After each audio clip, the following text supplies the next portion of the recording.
অনেকে আপনার নাটকগুলো দেখে জুনিয়র হিরো আলম বলে, এই বিষয়টা আপনার কি মনে হয়? আসলে অনেকে কি বললো এটা দেখার বিষয় আমার না, কিন্তু আসল কথা হলো যে আমার তো এটা ওই ভাইরাল হওয়ার কোনো ইচ্ছা নেই। মানে আমার হয়েছে যে আমি কন্টিনিউ কাজ করে যাব, কার থেকে কি লাগতেছে বা কে কি বললো ওটা আমার দেখার বিষয় নেই। আমার কাজগুলা ভালো লাগে, সেই কারণেই আমি করতেছি। আমি চাইতেছি যে আমার টিম নিয়ে একটা কাজ করে, বা দেখলাম যে একদিন এই হিরো আলম তো ঠিক মতো কথাই বলতে পারে না, তো হিরো আলমের লগে আমার তুলনা করে লাভ নাই। আচ্ছা, অনেকেই যে হিরো আলমটা বলে, জুনিয়র হিরো আলম বলে, আপনার আসলে বিষয়টা কেমন লাগে? যে খারাপ লাগে নাকি ভালো লাগে যে আপনার তো হিরো আলম না? আসলেও মানুষ অনেক কিছুই বলে, কিন্তু ওইটা নিয়ে যদি আমি মন খারাপ করে থাকি বা অন্য কোনো মন্তব্য করি, এটা আমারও ভুল হবে, আর যারা হিরো আলমের সাথে তুলনা করে তারাও ভুল করে। আচ্ছা, আমি আপনার সাথে রয়েছে আরেকজন অভিনেতা যারা অনেকেই কাবিলা নামেই চেনে, তাকে নিয়ে কাজ করছেন। তা আমি কাবিলা ভাইয়ের কাছে যাচ্ছি যে এই তার নাম বাদল খান, অনেকেই বলে জুনিয়র হিরো আলম, তার সাথে কাজ করছেন, কেমন লাগছে? আহ, প্রথম শুরুটা হচ্ছে ভালো লাগা থেকে, কারণ যেহেতু ভাইয়া কাজটাকে ভালোবেসে ভালো লাগা থেকে করতে চাচ্ছে, কারণ তার ভাইরাল হওয়ার ইচ্ছা নাই। ভাইরাল কেউ ইচ্ছাকৃতভাবে হতে চায় না, কাজের মাধ্যমে হয়ে যায়। হিরো আলম ভাই তৈরি হয়েছে একদিনে নয়, অনেক পরিশ্রম করেছে, অনেকদিন পরিশ্রম করে কাজ করার পর আজকে হিরো আলম তৈরি হচ্ছে। যেমন আমাদের সুপারস্টার শাকিব খান ভাইয়ের কথাই বলি, সেও কিন্তু একদিনে তৈরি হয় না। সে খান সাহেবের দিন অনেক সময় লাগছে, অনেক পরিশ্রম করছে, অনেক কাজ করেছে, সেটা সবাই জানে। আমরা যারা মিডিয়ার সাথে সংশ্লিষ্ট সংযুক্ত সবাই জানি, সবাই বুঝি। ভাইয়ের বিষয় হচ্ছে ফার্স্ট টাইম আসছে, ভাইয়া কাজ করতেছে। ফার্স্ট টাইম না, অনেকগুলো কাজই করেছে, অনেকগুলো নাটক আপনারা অনেকগুলো দেখেছেন, নাটক করেছে। শর্ট ফিল্ম করেছে, মিউজিক ভিডিও করেছে। তবে কাজ করতে করতে একটা জায়গা তৈরি হয়ে যাবে, এটা ভাইয়েরও আশাবাদী এবং আমিও আশাবাদী।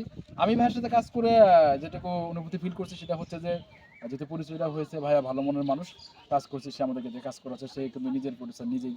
সে গল্প, থিম, ডিরেকশন যতটুকু বুঝে করতেছে, যেখানে যা লাগে খরচ করতেছে। আমরা বাংলায় যাকে প্রডিউসার বলি, আবার সহজ করে মালদার বলা হয়, সবই সে। আমরা কাজ করে যাচ্ছি, এখানে অনেক আর্টিস্ট আছে, আমাদের নিরঞ্জন ভাই আছে, অনেকে কাজ করতেছে, আজকে কাজ করতেছে আমরা দুজনে, আমি তো সাথেই আছি। তো আমার এক কথায় কাজ করে ভালো লাগতেছে, করতেছি। কারণ নতুনদের সাথে করবো না, আমরা একসময় নতুন ছিলাম। যারা আজকে সুপারস্টার তারাও নতুন ছিল, নতুন থেকে আসবে, এই জন্য অহংকার মানুষের মানায় না। এখন যারা জুনিয়র থেকে একটু হিটে উঠে গেছে, তারা নিজেরা নিজেদেরকে অনেক বড় কিছু মনে করে, অনেক সহশিল্পীদের সাথে খারাপ ব্যবহার করে, আমরা বুঝি। অনেকে ফেসবুকে স্ট্যাটাস দেয় আমি এই অমুক সেই।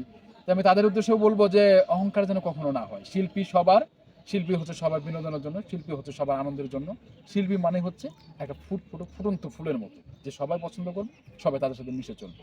তা আমি ভাইয়াকে সালাম জানাই যে ভাই আমাদের নিয়ে কাজ করতেছে, এবং কাজ করে আমি নিজেও আনন্দিত। এই ভাইয়া একটু সামনে তাকাই। যেহেতু ভাইয়া কাজ করতেছে, আপনারও তো অনেক অভিজ্ঞতা, হুম। তো সেই ক্ষেত্রে আপনার অভিজ্ঞতা থেকে বলবেন যে ভাইয়া কতটুকু এগিয়ে যাওয়া সম্ভব? ইচ্ছে করলে মানুষ সবকিছু করতে পারে, তবে পরিশ্রম, মেধা, ইচ্ছা শক্তি এবং সদ ইচ্ছা, এই এই জিনিসগুলো থাকলে মানুষ আগায় যেতে পারবে। হয়তো একটা জায়গা তৈরি হয়ে গেছে, তখন যদি অহংকারী হয়ে যায়, রাস্তায় পড়ে যেতে 1 সেকেন্ড লাগবে। আমি এটুকু বলবো যে এখন যেভাবে সাদা মনের মানুষ সবার সাথে মিশতেছে, সবাইকে আপন করে নিচ্ছে, যেমন এই যে সেটে আসলে ওই ভাইয়া খায়নি, ওই টেকনিশিয়ান খায়নি, ওই ক্যামেরাম্যান খায়নি, এদের খোঁজ খবর নিচ্ছে, কে কই ঘুমাইলো খোঁজ খবর নিচ্ছে। এই নীতিটা যদি ধরে রাখে, যে যত বড় স্টারই হোক সম্মান শুধুই বাড়বে, কখনো কমবে না। আমি এইটুকুই বলবো, আর কিছু বলার নেই।